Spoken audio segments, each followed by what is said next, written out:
बिस्मिल्लाहिर्रहमानिर्रहीम, अस्सलाम वालेकुम, वेलकम बैक। आज मैं आपके साथ लौकी से बनने वाले एक बहुत ही मज़ेदार डिज़र्ट की रेसिपी शेयर कर रही हूँ, जो आमतौर पर हमारे घरों में नहीं बनाया जाता। इसके लिए मैंने आधा किलो लौकी ली है।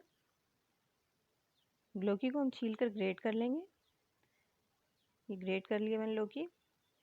1/4 कप इसमें घी का इस्तेमाल होगा। चीनी आधा कप, दूध 1 कप,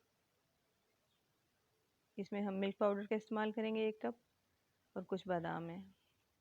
प्रोसेस शुरू करते हैं। अगर चैनल पर नए हैं तो सबसे पहले चैनल को सब्सक्राइब कर लें। घी को गर्म करेंगे और उसमें लौकी को हम फ्राई करने के लिए रख देंगे। लौकी को हमने इसमें अच्छी तरह भून लेना है 4 से 5 मिनट के लिए। ये स्टेप बहुत ज़रूरी है, इससे बहुत अच्छा इसका टेस्ट आएगा। अब हम इसको 2 मिनट के लिए कवर कर देंगे ताकि जो इसका पानी है वो रिलीज़ हो जाए। 2 मिनट बाद हमने इसका ढक्कन उठाया। अब हम इसका पानी थोड़ा सा ड्राई कर लेंगे। इस दौरान इसकी थोड़ी सी भुनाई और भी हो जाएगी। 1 कप दूध शामिल कर देंगे और साथ ही चीनी भी शामिल कर देंगे। अब हमने इसको इतना पकाना है कि ये दूध हमने इसका खुश्क कर लेना है, इसी में ये लौकी भी गल जाएगी। फूड कलर थोड़ा सा ऐड कर लेंगे, ये ऑप्शनल है, अगर आप डालना चाहें तो। इससे कलर बहुत अच्छा हो जाएगा, क्योंकि लौकी को जब ग्रेट कर लेते हैं तो थोड़ा सा वाइटिश हो जाती है, तो इससे कलर थोड़ा सा इन्हेंस हो जाएगा।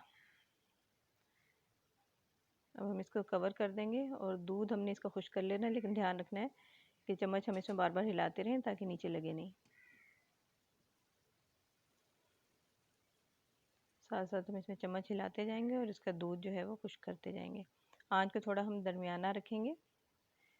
मिल्क पाउडर ऐड कर दिया मैंने इसमें। मिल्क पाउडर डालने से जो इसमें मॉइस्चर होगा दूध का, वो भी थोड़ा सा खुश्क हो जाएगा।